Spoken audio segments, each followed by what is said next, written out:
Woodside Church has been, since its beginnings, attentive to justice. A stop on the Underground Railroad back in our earliest days, marching at Selma, present at the Million Man March, demonstrating more locally for fair housing and end to mass incarceration, determined to say in every way that we can that Black Lives Matter.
It breaks my heart to know that in a country like America, our elderly, our children, and our grandchildren cannot count on basic government services to do simple things like take a bath, drink a glass of water after school, or cook a healthy meal. I hope today's session will be the beginning of a conversation to discuss the short and long-term effects of how this crisis has impacted Flint, and an opportunity to discuss how we move forward, not only to provide temporary needs for the residents, but more importantly, developing long-term solutions by fixing the pipes to sustain Flint in the future.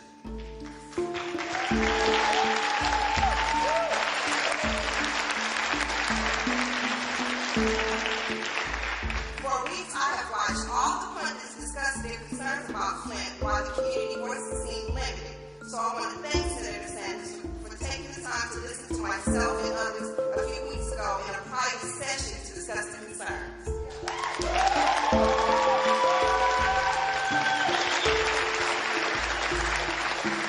I am proud to say that based on that meeting, I will be voting for Senator Sanders.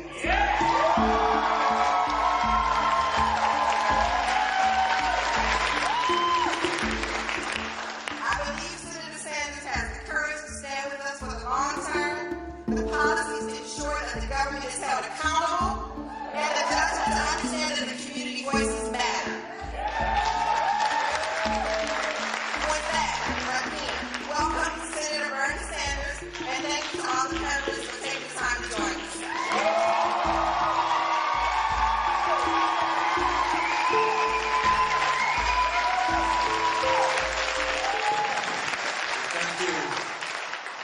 thank Danielle for that very generous introduction, and let me thank Pastor Deb Conrad for allowing us to use this very, very beautiful church for this meeting this afternoon. We do a lot of political rallies all over this country. In fact, this morning we were in Cleveland, we did a great rally. This is not a rally. This is an opportunity for all of us together to open it up for discussion, the audience, after we hear from the panel, to talk about not only one of the more serious public health crises in the modern history of this country, but I think, as Deb Conrad pointed out, how could it happen? Danielle mentioned to you that I met about 9 days ago in Detroit with a number of folks from this community. And I have to tell you, when you're a United States Senator, you go to a lot of meetings, you meet with a lot of people, and you see a lot of tragedy. I will never forget that meeting. It really stunned me. It was hard for me. We had a rally a little while later to talk to the rally, because what I heard at that meeting, it was almost impossible for me to believe that I was listening to people in the United States of America in the year 2016. And what I heard, my wife Jane is with me, and she was at the meeting as well. We have 7 beautiful grandchildren. And to hear what is happening to the children in this community is so horrific, it's so painful, it is almost hard to discuss. But that's what we're going to do today. Because I think that unless we have the courage to look at the truth, unless we have the courage to face reality, it is hard for us as a community, as a nation, to go forward. So what I would like to do is to ask our panelists and all of you to, first of all, ascertain what is going on today. We hear a whole lot. Has the response been adequate? I suspect it has not. But I want to hear what is going on today.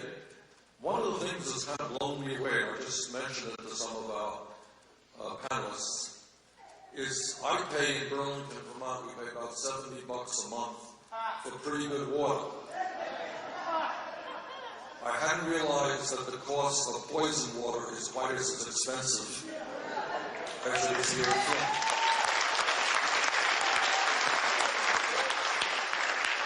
So am I right? I mean, are people here paying $150 a month or more for water? Why are you paying for the privilege of having poison water? I mean, we'll discuss that in a while, but I don't know that people should be paying to have water that makes them sick.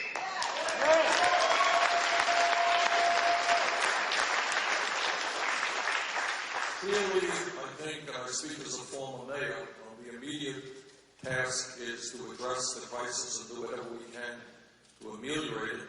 Obviously, longer term, we need a lot more. We need to rebuild the infrastructure here in Flint. And let me just say this, that if there is anything positive, if there's any silver lining out of this tragedy, it is my hope that the American people will look at Flint and say, never again can we allow the community to come to us. And while Flint may be the canary in the coal mine, there are a lot of other canaries all over this country. The truth is, our infrastructure is collapsing in many, many respects. You're seeing it most strongly here in Flint. And I think as Deb Conrad made the point, we can go there or not, that's your choice, but I'd like to stay more focused on Flint. Clearly, this is part of a long-term trend of massive levels of income and wealth inequality, of starving communities of color, of not providing the kind of resources that we need to our children, of more worry about tax breaks for billionaires than decent schools or decent infrastructure. So what's happening here is an example of national and state politics that are happening all over this country.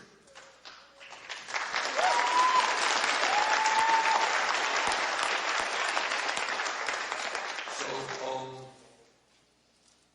Let me just thank all of our panelists, and we'll begin the discussion. And after the panelists are through, we'll open it up to your questions and comments. But once again, thank you very much for being here.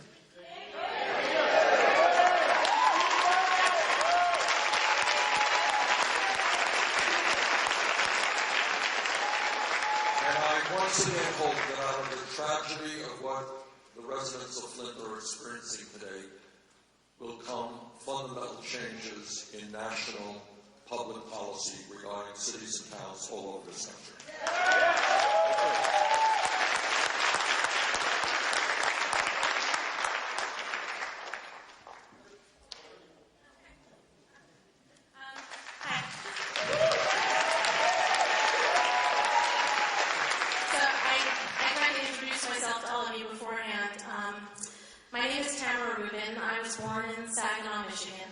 I now live in Portland, Oregon. My children were lead poisoned 10 years ago and have permanent brain damage as a result. My son Avi, I try not to cry. My son Avi has 130 IQ, which is, they talk about IQ loss, and that's not the problem. Even though he has 130 IQ, his visual memory in the 4th percentile because of his lead exposure, so he can't read. And my other son, AJ, has severe gastrointestinal distress constantly. He's 13. I think the last 2 weeks he's missed 5 days of school. And I'm here for you as an expert on lead, because basically after my kids were poisoned 10 years ago, I decided to dedicate my life to this because I couldn't believe that this was happening all over the country.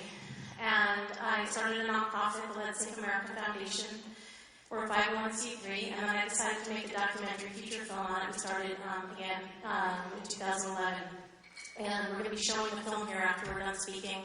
And I invite you all to stay and watch it because it's a crash course in lead and what happens to children after they've been exposed to lead, and the history of the corruption of the lead industry in our country and how powerful the lead industry is. I mean, people don't know that the lead industry is still a powerful industry, a player. And I think one of the reasons that this crisis is so emblematic is that it's just another example of the lead industry deferring blame away from themselves and onto local governments and onto people and onto infrastructure when there's actually a much bigger picture here. There's an industry that created this problem and they need to be held accountable.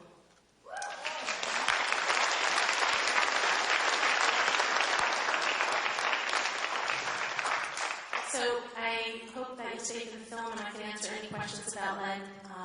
I also have a few other experts here in the audience and several other mothers of lead-poisoned children that you'll be speaking with later. Thank you very much for having me.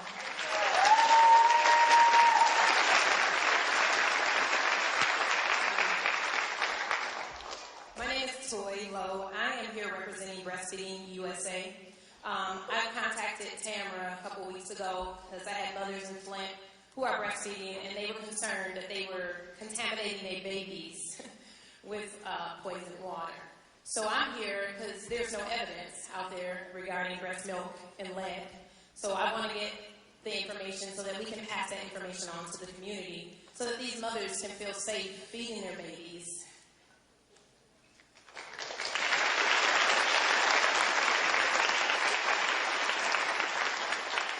Good afternoon. I'm Dan Reyes, President of UAW Local 5.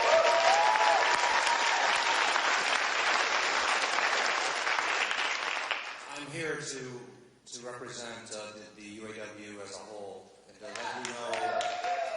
let you know that we are here for you. The community is our community. We have thousands of members that live in the city of Flint and that have been affected by this poisoned water. But most of all, if we break it down to what our members are, we are mothers and fathers of children that are being poisoned and grandparents of children that are being poisoned. And we are not happy, to say the least, with the situation. So we are doing everything that we can to be involved in the cure. We already know, we played the blame game. We know the fingers points, although they like to deflect that, but we are still pointing the finger in the right direction. But we now need to be having a serious conversation about the cure, the healing of this community, solving the solution, breaking ground, replacing pipes. We need to know why things aren't being done as our kids continue to get sicker by the day and the numbers continue to multiply. We are having conversations with the people that are fighting for Flint, that are fighting for you, that are making sure that your voice is heard, that you're not just screaming in a night sky and no one's listening. We are taking your message to all of our elected representatives at the state level and in the federal level. You know that Congressman Dan Kilby is doing a heck of a job for Flint.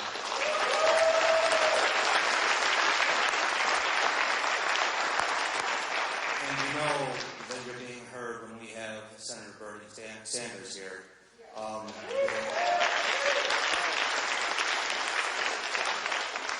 You have his full attention. Let him know what Flint needs to heal. Thank you.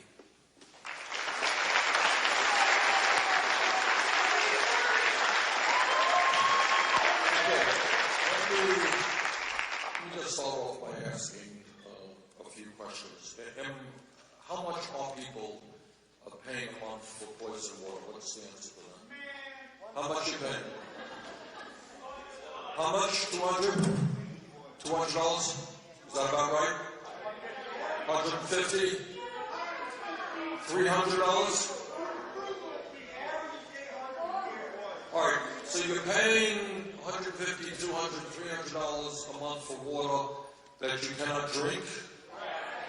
What about showering? Can you shower or take a bath? All right, so getting to another issue. All right, issue number one, general agreement. People are paying huge amounts. They pay 4 times what I'm paying in Burlington, Vermont for poison water. That's a fact?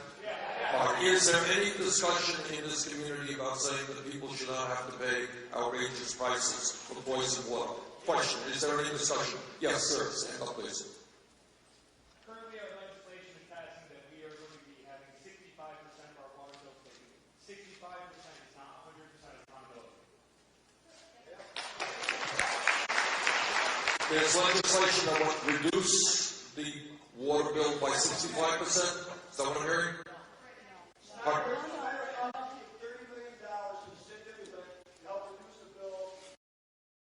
Is there still confusion about what is going on and what is safe and what is not safe? For example, somebody mentioned at a meeting, Daniel, and you can come up and comment on it if you want, that sometimes people assume that if you boil the water, it becomes safer.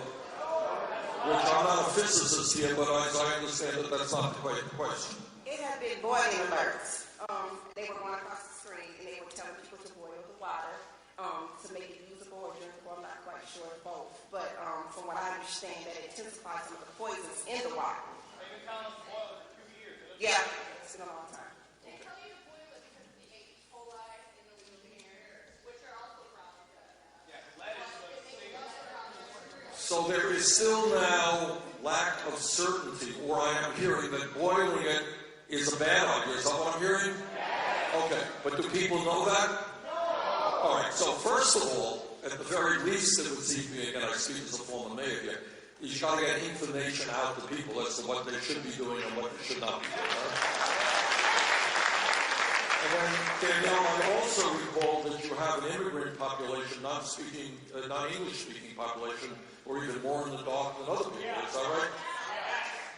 I get, my nonprofit, I always get questions about people. I can't speak to them, unfortunately. So I try to refer them to somebody who can help them. So we get questions about that all the time. All right. So help me out here.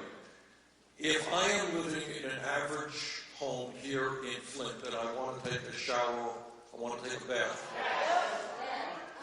Okay, what are we doing? Do I understand that water is now being distributed this way?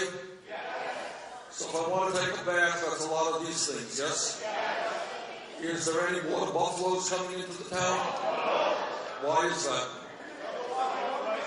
All right, hold on, raise your hand. Let's get some answers here. And anybody on the panel wants to... I would like to say,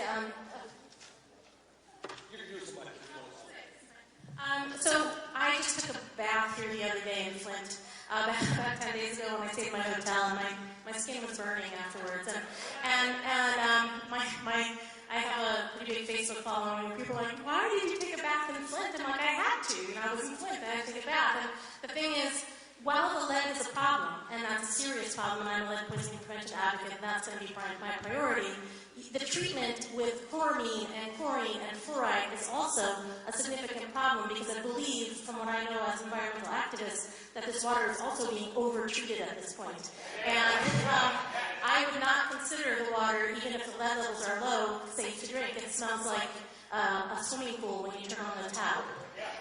The one other thing that I'm not sure people are fully aware of is that when you combine chloramine with fluoride in the water system, it increases the bioavailability of lead by 900%.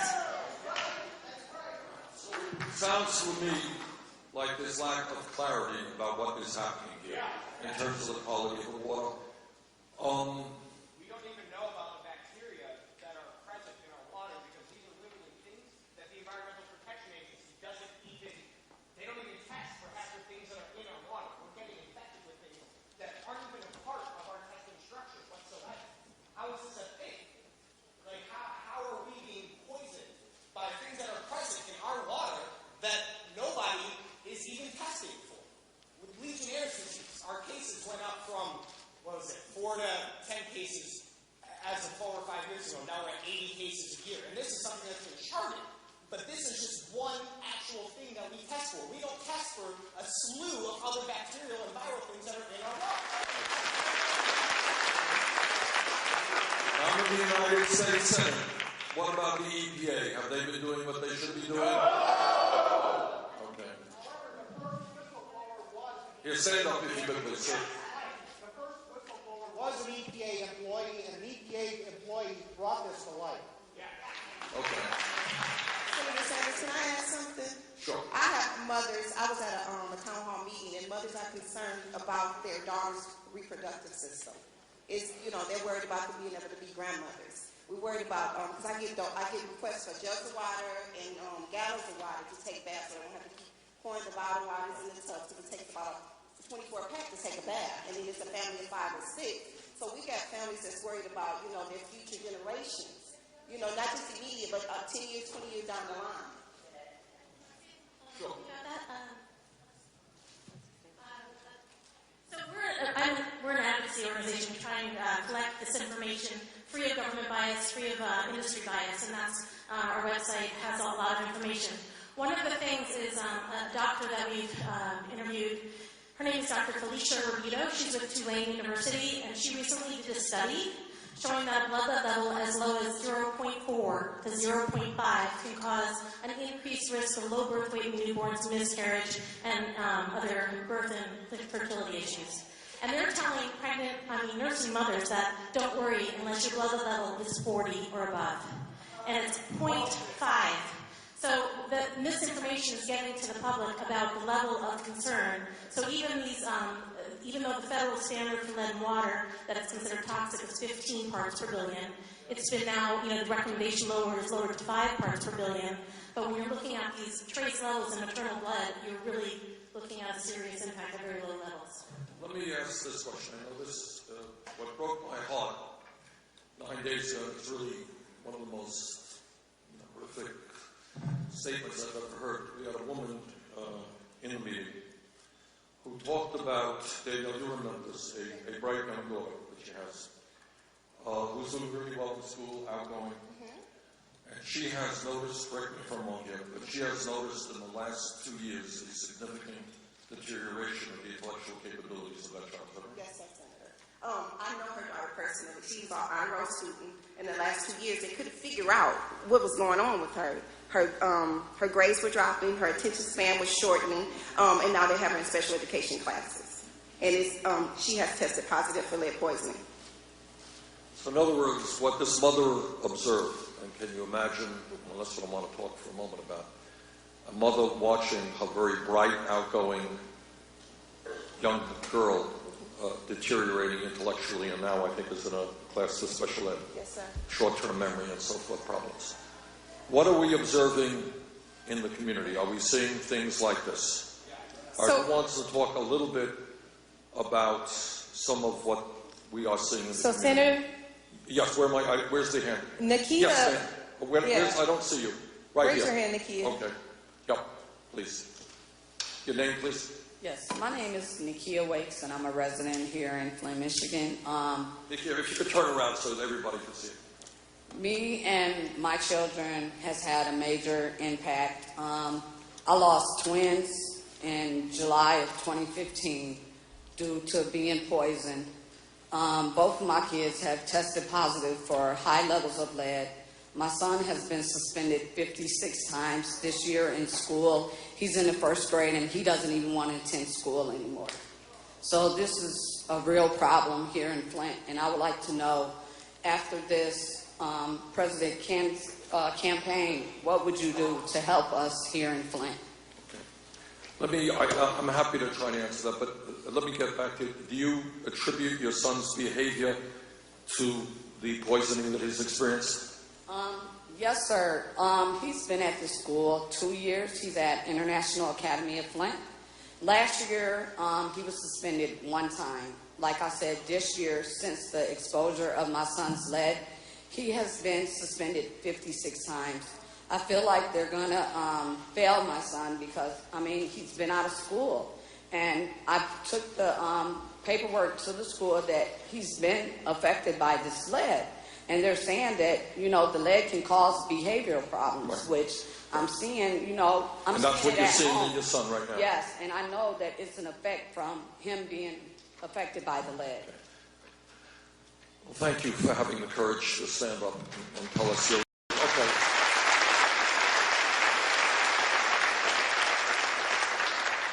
Could we get a mic over right here, please?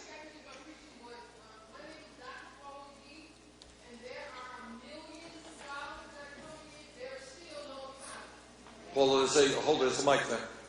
There is still no accounting.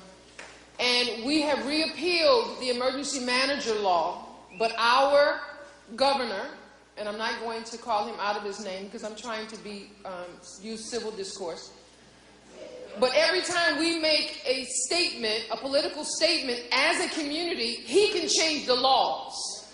And the laws do not apply to him, including the Federal Information Act. He has exempted himself from all of the Democratic view. And to give you just an idea of what's happening in this community, we have millions of dollars coming in, and we have people from other cities who are coming in with more water than his people are giving to people.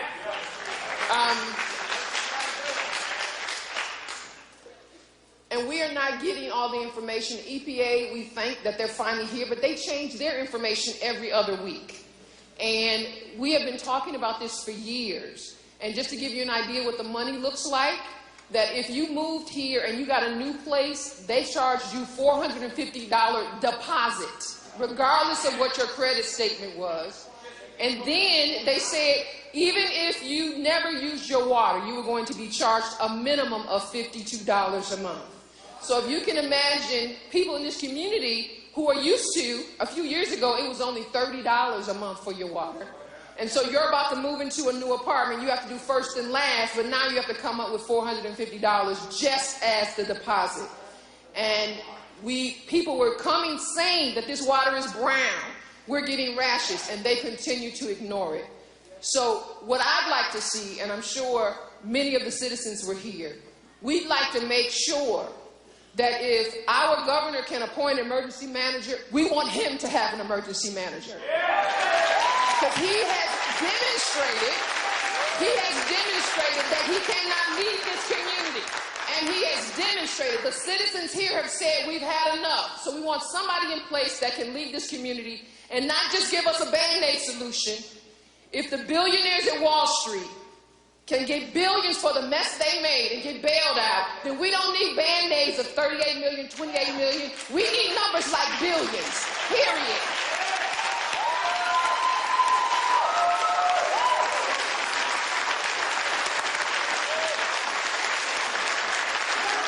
Okay.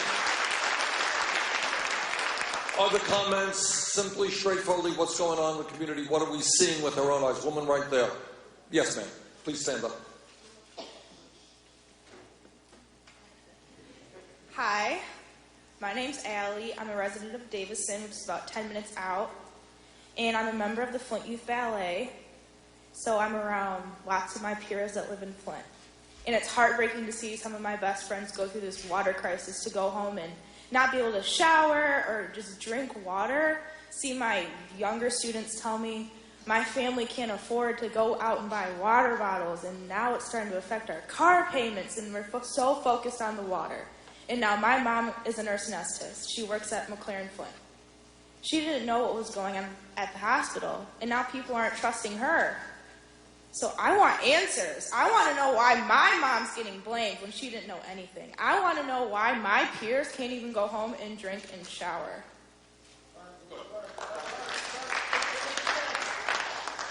Okay, sir. Yeah.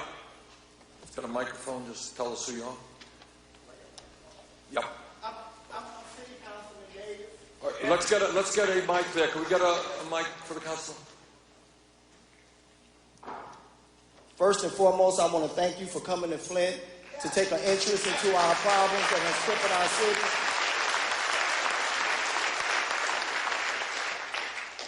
I wanted to say something at first, but when the lady made a statement, the young lady, I want to make a statement to that, if I may, but it's going to educate you as well.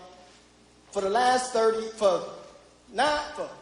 years, this city has had $9 billion come through this city. $9 billion. We was the first industrialized city, third economically in the nation, predicated and profiled on General Motors. General Motors left. We are considered today the second poorest city in the nation. We have 42% of the people that live in this city are in poverty. We have 40% of the people that live in this city read below a 6th grade level. And we got almost 40% of the people that live in this city has felonies on their record. This problem that we're suffering from right now, I have to be honest with you, it's a genocide that is attacking the low, moderate income people who are considered poor on all ethnic groups, from white, Hispanic, Chinese, however many it is. And that's what this problem is. I've been in council, I've been in government for 3 years, and this city doesn't have a tax base, and I've never heard a discussion about creating a tax base in this city. We have the best colleges. Kettering is one of the best engineer schools in this country, and people come from all over the country to go to this school, and I know that the plot is to turn this city into a college city and run the low, moderate income people out of here. Our water bills is $140, $150 a year, but what people is not explaining to you is when you're not able to pay that water bill, it goes on your property taxes, and you lose your home. I paid $1,000 last week, so my home would not be taken, and it was a water lien that I could not pay some time ago, 3 years ago, and I just paid it so I wouldn't lose my home. And that's what this problem is, and I want to explain that to you, young lady.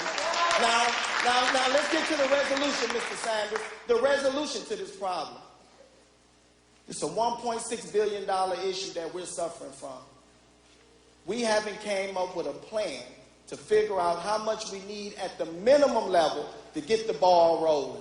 Bottled water, eventually it's going to cease. When national media stop looking at Flint, everybody's going to leave us alone. The governor asked for a declaration, a disaster declaration. The mayor asked for a state of emergency. It's word verbiage. The president wouldn't give us the disaster declaration because he said it wasn't a natural disaster. That's word verbiage. It's just word semantics. The way that you get it, and you can help us, Senator, we have to word it in a way that we can look at it as a natural. Water is a natural resource. Body is comprised of 70-75% water. You can go without food, but you can't go without water. People are dying from Legionnaire. How much do we have to say in order to declare this a disaster? Well, that we can get the money that New Orleans got and move this city forward. Thank you very much. Councilman Woodside. Let me just say this to you, and let me respond to the councilor. It seems to me that if the city does not have the resources, if the state does not have the willingness, then in fact the federal government has to acknowledge this is an emergency situation and act accordingly. If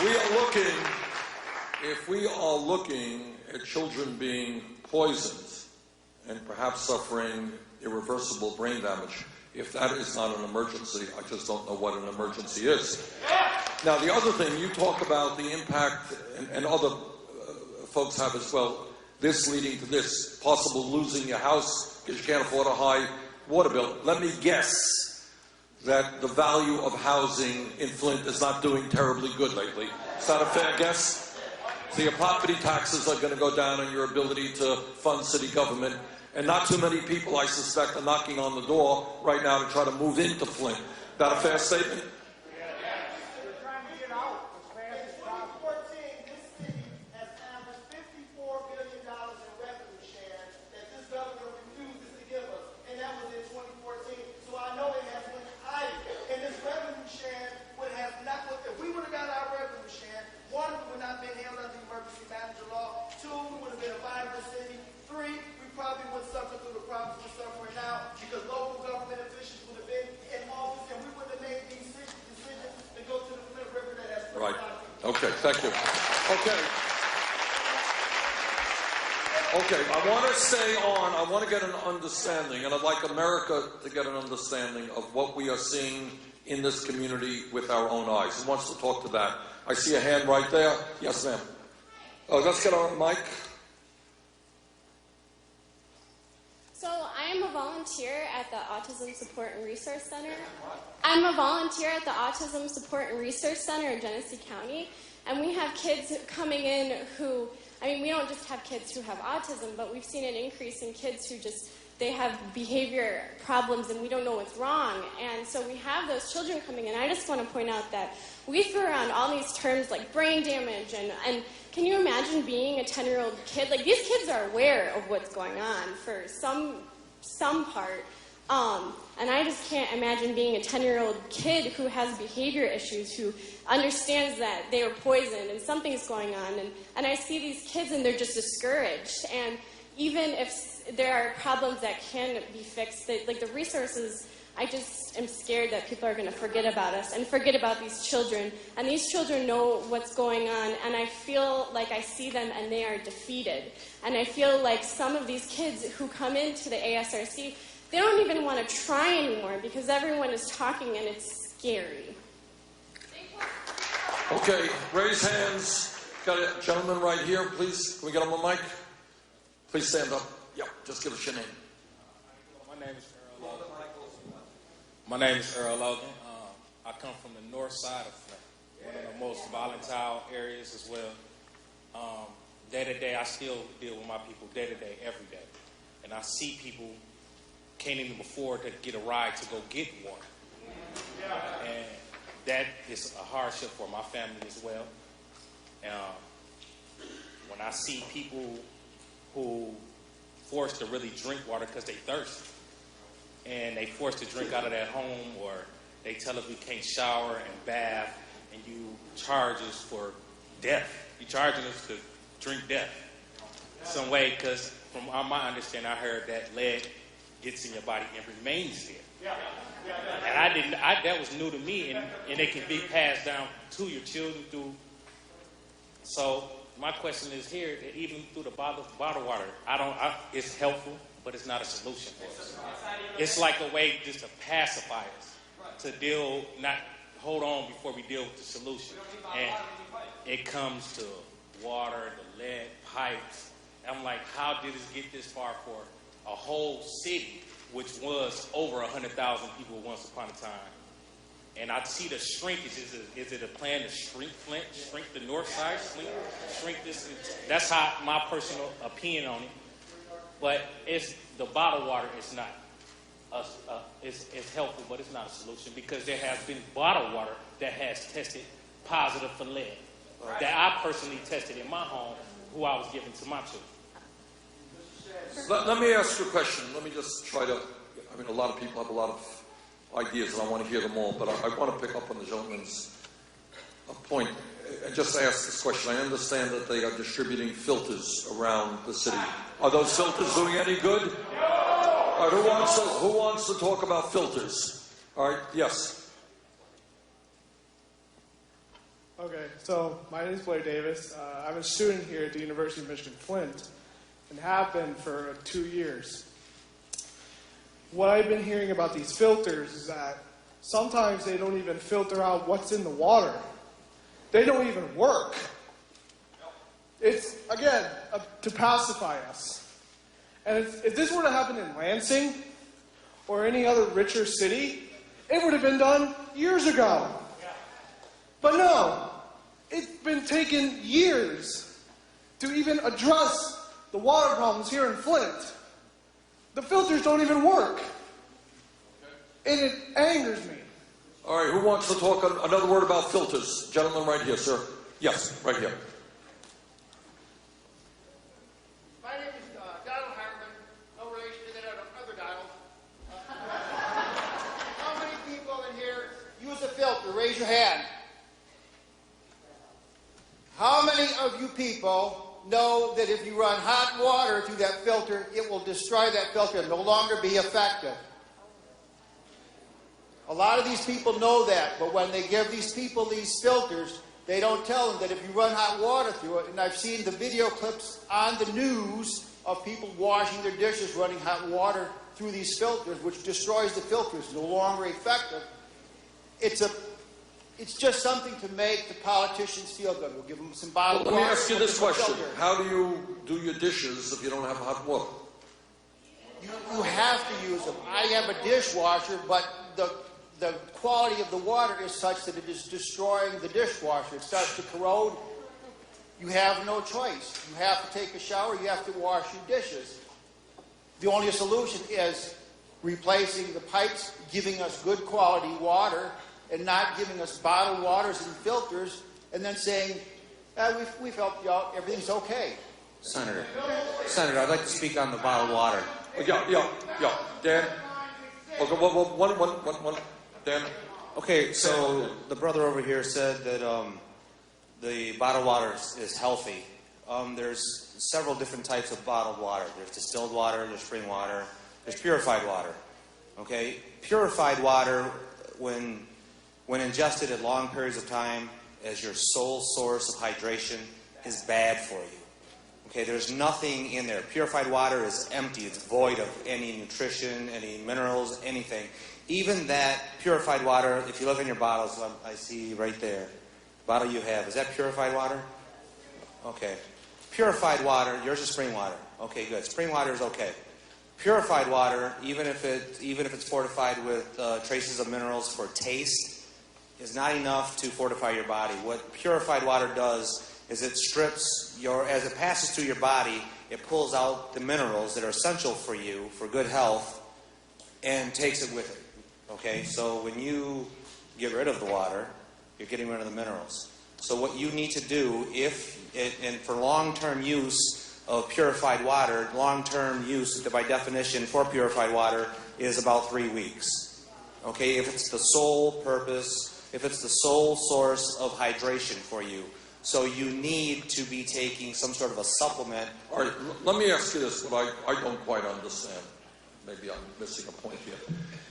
But when you have water emergencies around the country, what I usually see is water buffaloes, large tanks of water. But we're not seeing them in Flint at all. I mean, it takes a lot of these things to do a bath, correct? All right, who wants to speak to that issue? All right, I got a woman right here. Yep, get her a mic. Hi, my name is Desiree Duell. I'm a community artist and activist, a member of Flint Rising. The response has been totally inadequate from the state government. It is the activist groups that have translated information into Spanish and Arabic.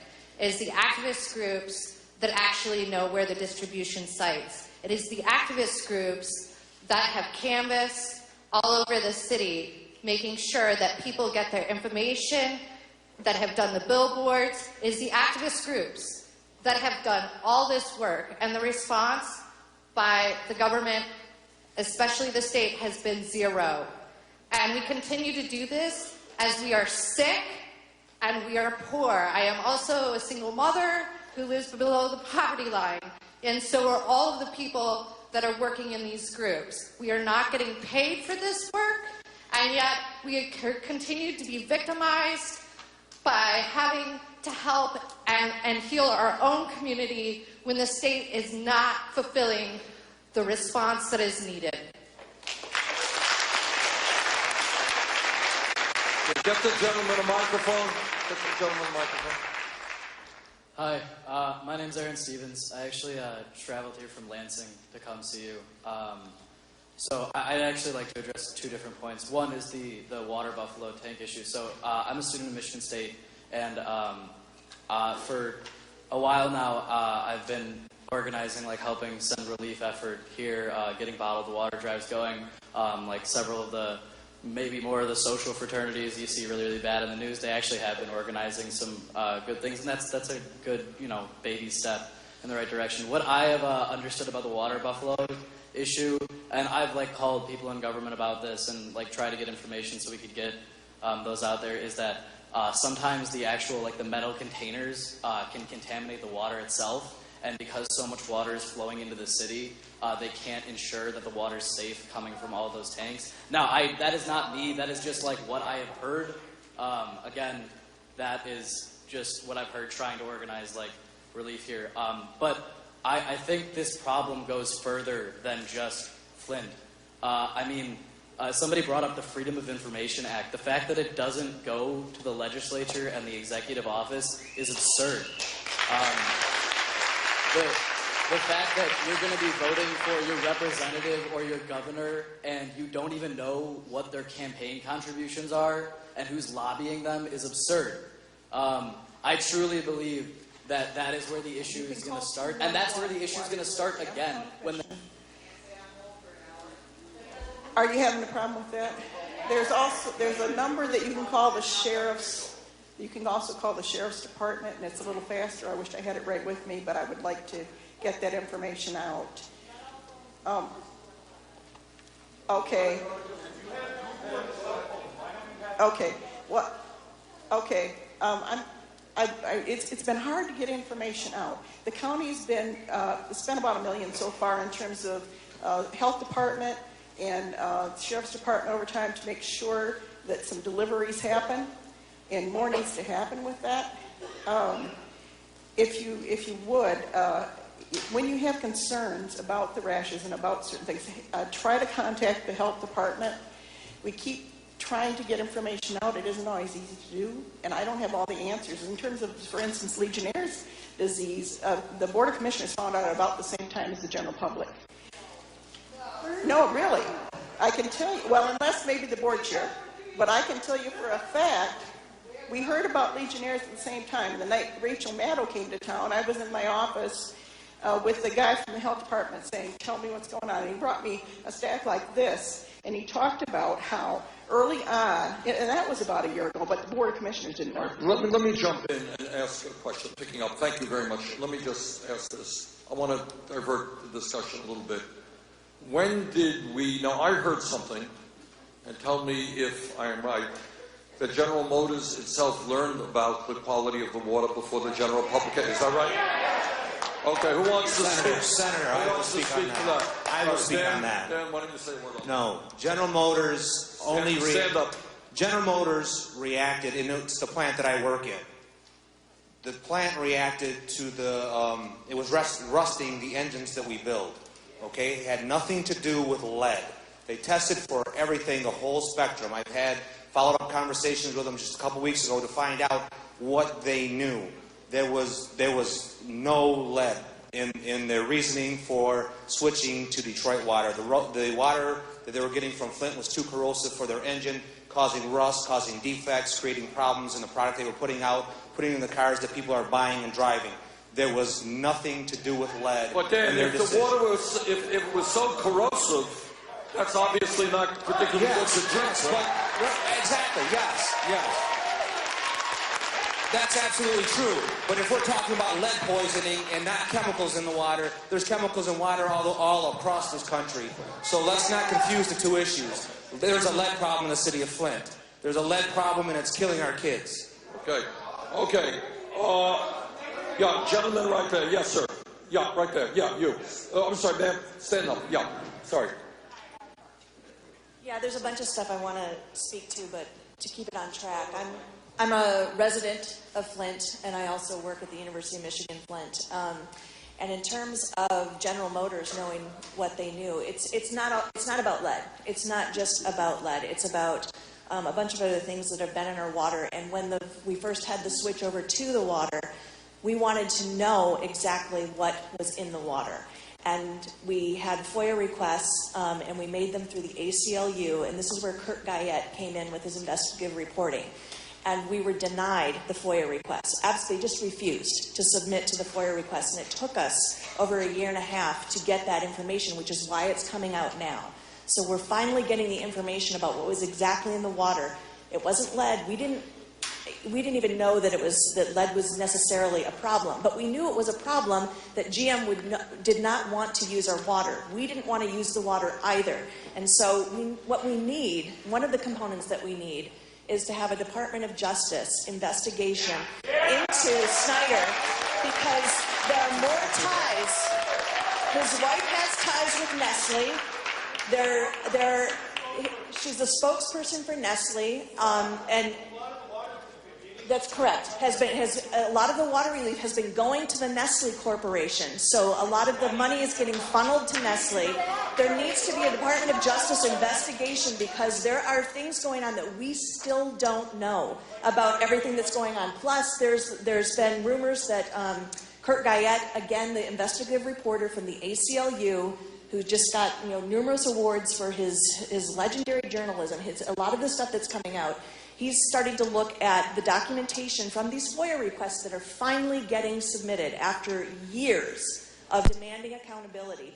We're finally combing through all of these emails and these things that are coming out of the FOIA requests, and now there's suspicion that there's linked to the fracking industry. So this goes deeper, and there's more corruption, and we need to have agencies, not the agencies that are in charge, to investigate themselves. We don't need the foxes, investigating who's getting into the chicken coop, because we know. So we need an outside agency. We need it from high above, because this is corruption on the state level, and we want the information, and we do not have it. So it sounds to me like people would like to see a Department of Justice investigation. Absolutely. All right. What I want to do now. I know people want to talk, but we have a limited amount of time. This is what I want to propose right now. If you had federal, state, and local government responding to the needs of the people of Flint, what would happen now? What would you like to see? Hold on. Raise your hand, ma'am, right here. Got a woman right here. Please stand up. Get her a mic. Okay, here's the mic coming. Just hold it close to your mouth. You can turn around and also talk to everybody. Thank you so much for coming to talk to us today. What I want to see, what I think the community wants to see, is accountability. We're sick and tired of hearing people say, well, they didn't listen, and well, gee, it wasn't my fault, it was their fault. It's about time somebody was held accountable for this and had their feet to the fire while they're actually providing us with some help. Okay, what kind of help is needed? What is the course of action you would like? Gentleman over there, yes. Let's got a mic over there.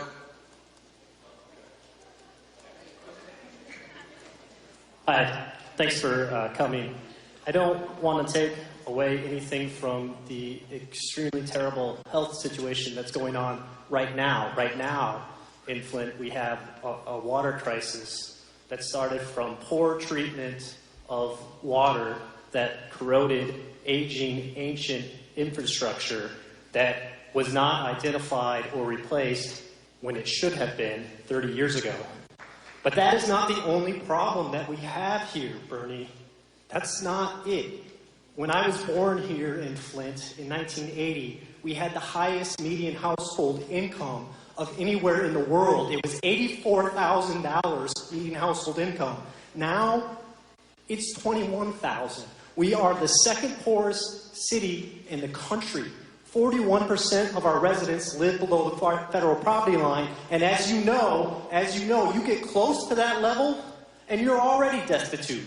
We have 1 in 3 structures in this city that need to be torn down. We have a $100 million blight issue in this city. We've been in the, top 3 most violent cities of the country for how many decades? Decades, Bernie. How many of our schools have been closed for lack of funding? We have 3 elementary schools that are open still here. We have a water crisis right now. But that's not the only problem that we have here. This city has been abandoned. The people had no choice but to leave and seek work elsewhere, and the infrastructure and their homes are still here. And we have no way to deal with it. We have a water crisis now, but when the attention turns somewhere else, the homes, the vacant structures, are still going to be here.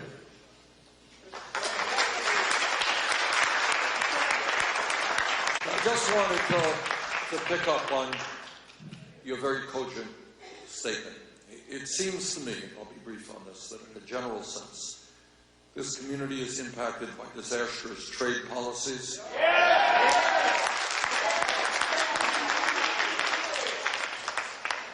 And I can tell you that as somebody who voted against NAFTA and CAFTA and BNCR.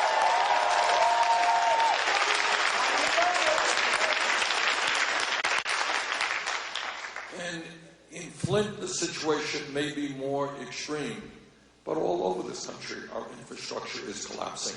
All right? And that is why I'm proposing $1 trillion investment to rebuild our infrastructure. And not only will it provide safe drinking water and better wastewater plants and better roads and bridges and mass transportation, you know what else it does? It creates millions of decent paying jobs.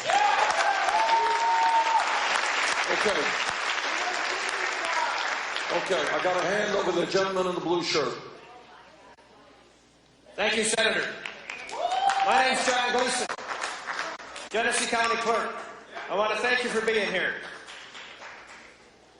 I want you to just think about this date, September 14th, 2014. There was a letter from my desk. I served in Lansing as a senator as well, just a few years ago. From my desk to Governor about this water situation. Now, he's saying he just learned the last few months. He has a letter. I have it on file. I give it to every single news agency in this area about the water in Flint, addressed to him directly to his desk. And I mentioned in there, as you just mentioned a moment ago, about the water buffaloes. That is highlighted in September of 2014. Now, this is what we have to do to fix this. We have to find out where the lead pipes are. Most of you just read in the last few days that they can't find between 11,000 and 15,000 houses, even though they looked for 2 months. What we need, Senator, we need you to take this back to Washington. You must invest. You must invest in software. Whether it's in Burlington or Flint, Michigan, this old structure, we have to be able to retrieve the deeds and the titles and the easement for the water mains that were put in these ancient cities. As you as mayor would know well, we have those documents on file. I'm the Register of Deeds for this county. We must be able to retrieve the land documents. In Flint, Michigan, the last 2 months, they've gone through index cards. Right? That's what they went through, index cards for these properties. If you would be kind enough to help your cities and those across the country, especially Flint right now, we must put those documents on software so that we can retrieve them. We have every one of them. We can scan those documents in days, scan them, and then put them on the software. But we need to do this across the country. Bay City is in the same situation Flint is, just an hour north of here. But if I could ask you to remedy one thing, if we're going to remove the lead pipes, we have to know where they are. And please dedicate some of the hundreds of millions of dollars we're talking about to just a few $100,000 to software for these older cities. That would be great benefit to all of us. Thank you.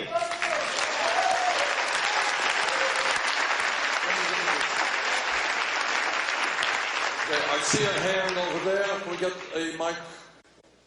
Stand up, please, ma'am. Yeah. Hi, my name is Sue Bailey, and my brother-in-law owned a water plant in Grand Rapids. So I just want to clarify something before everybody gets misinformation. It's actually distilled water that will take the minerals from your body and not purified water. I just double-checked with him again. He said it's not purified water, perfect pH balance, doesn't exist, but it is the distilled water that will take you. And I don't want people to have misinformation. So thank you. Okay, other comments? Yeah, we got a woman right here, ma'am. Yep, stand up. I just wanted to point out, somebody has already mentioned the fact that Nestle's is very heavily involved in this, and the governor's wife is on the board. If you look at all the water that we're getting donated and people are buying all over to bring it here, it's either Nestle's water or Ice Mountain, which is owned by Nestle's, and Zephyr, which is also owned by Nestle's.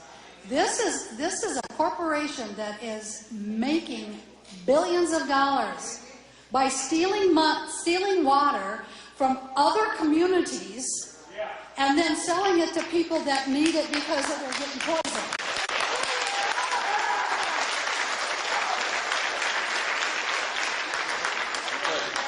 Got a woman right up front here, ma'am.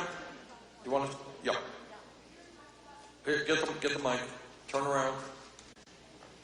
You were asking about solutions to the water crisis, and I think it's a very long-term issue. It's going to play out for years to come.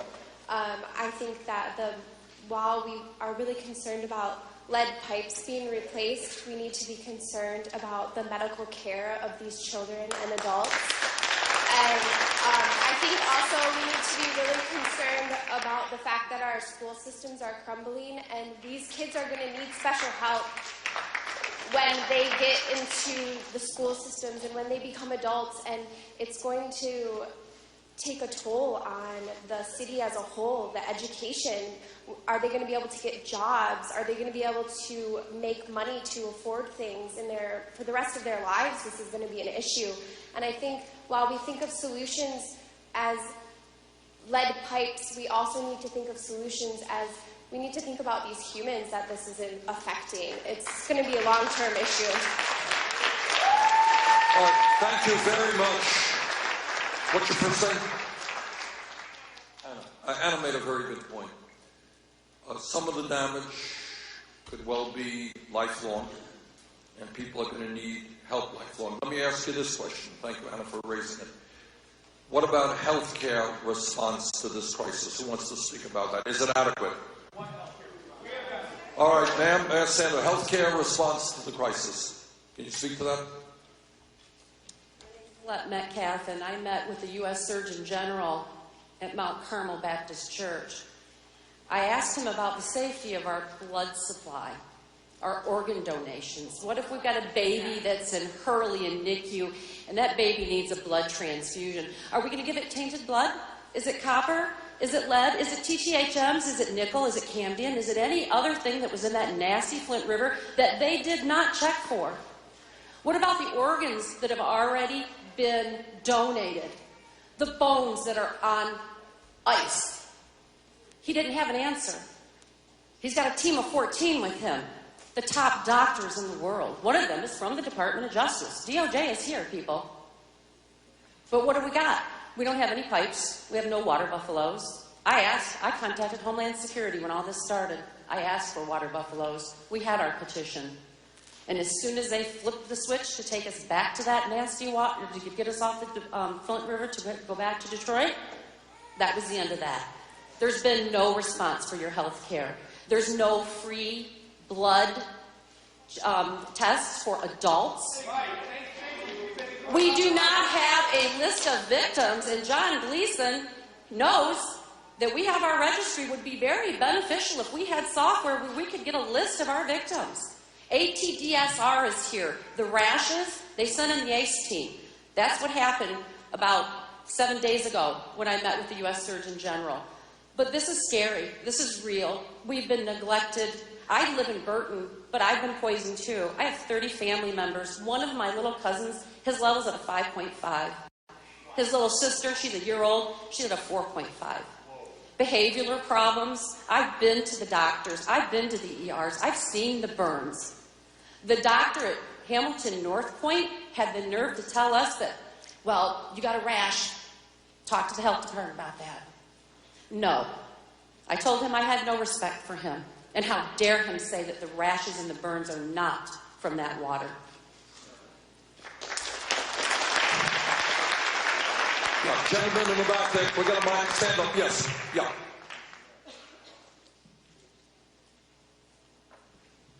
Again, I wanted to say thank you for coming to Flint. Infrastructure is kind of your thing, so thank you very much for coming here. Senator Sanders, I wanted to ask you why our governor hasn't been arrested for poisoning us. Why hasn't he been held under accounts of terrorism or domestic terrorism? I have asked for his resignation. And I don't do this lightly. You know, people have political differences and you don't go around asking for somebody's resignation. But I think the dereliction of duty toward this community has been so extraordinary that I think in good conscience he should resign. I want to get back to the health issue. We stay on health for a moment. Is that, who wants to talk about? I see a hand back there. Ma'am? Yes, stand up, please. Yes.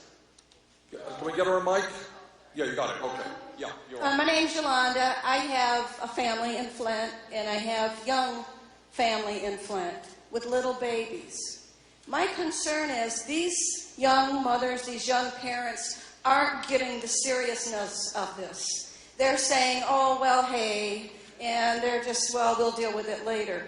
We really need community places where they can go get these blood tests, where we've seen where they've run out of blood strips. They've had to close the offices. The lines were so long they couldn't handle all the people that wanted to get tested. They're not being tested. So we need organizations, we need community places where they can go and get tested and find out what the results are. And we need to touch base with these young parents that don't understand the seriousness of this. And how we do that, I don't know. All right, let me ask, just want to pick up on that point. What you're saying is there are a lot of people who are anxious, wonder what's going on, and they're not able to get the testing they need. Is that That's correct? right. Is that true? People agree with That's that? right. Okay. Okay, all right, the gentleman right here, stand up. Let's get this gentleman a mic right here.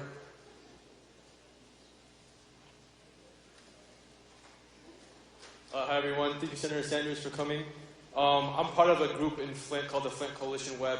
It's a bunch of activists in Flint. We're just started off new. We're trying to come up with solutions to present to governors, legislators for things in Flint. And we came up with 4 main points that we want to address. We've already addressed Congressman Kildee and some other people. I want to bring up Senator Sanders and the public as well. The first thing is the obvious: the pipes need to be changed. I mean, that's a no-brainer. The pipes need to change ASAP. It's not like tomorrow we'll do it, eventually we'll do it. No, today it needs to get done. That's the first thing. The second thing is we would support Senator Peters and Sabinot and Congressman Kildee's proposal on financial support for Flint. So they put up something for $400 million. And the state said that they'd match that with $400 million, and then the federal government would give another $200 million, which would be $1 billion total for Flint. And we really ask for your support on that one, and to talk to them and get that money into Flint. The third one is an independent external auditor. So when that money actually comes in, we don't want the state to get in charge of the money. We want some external organization to come in and make sure that the money gets passed through Flint. And people of Flint get that money.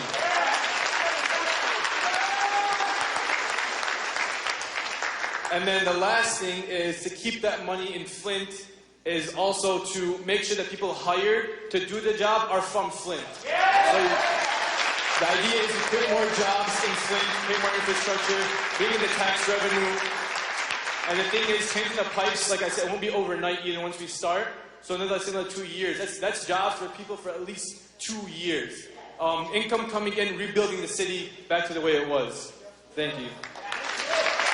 Last thing I just want to say, the Sylvester Broom Center offers free lead testing on Saturdays. So anyone wants the Sylvester Broom Center, free, it's on North Saginaw Street. Okay. All right, Cameron wanted to say something. Please come on up here. I'm going to be brief. So my nonprofit gets in-kind donations from companies that can help. And so I've been trying to bring free blood lead testing to Flint now for over a month. And tonight we're going to be testing. We're testing adults and we're testing children over 6 because children of any age can be poisoned. Because of the snowstorm, we can only test 30 families tonight. And I think we already have them lined up. But I'm going to come back. I have, they'll test as many people as I want them to test. We're also bringing free water testing, and primarily I want to test people who have filters. I want to test the filtered water for you, and that's also being donated to my nonprofit. So please help me help you by help me get the word out that we're reviewing this. It's letsafeamerica.org, and you can follow our blog. So the website's letsafeamerica.org, and I have 200 free lead paint test kits out there with a button, and our contact information's on the side of the button, our website, my cell phone number, my email, and our Facebook page. So we'll be back. Okay, we're going to have to bring the meeting to a close, and I apologize. I've got to get to Chicago in a while.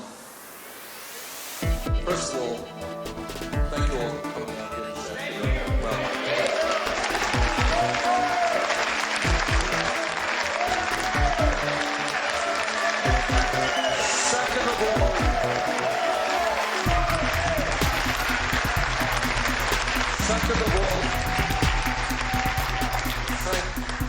Second of all, thank you for your courage. There are a lot of people when faced with this horrific situation that have kind of cleared out of town or given up. You are fighting back, and I applaud you for doing that.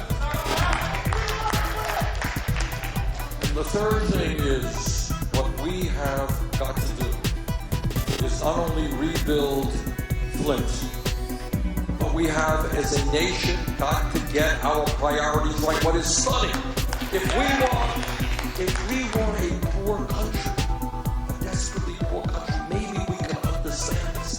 This is the richest country in the history of the world.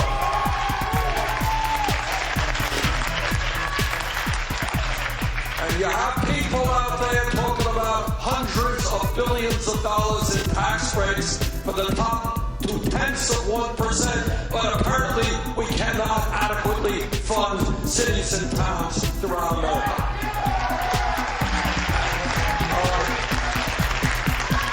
Flint can be a leader, and that's what you're doing, in changing national priorities and saying that every city and every town in this country is entitled to a strong infrastructure, good health care, good educational opportunities for their kids, a good environment. If we get our priorities right, that's what we've got to do. Thank you.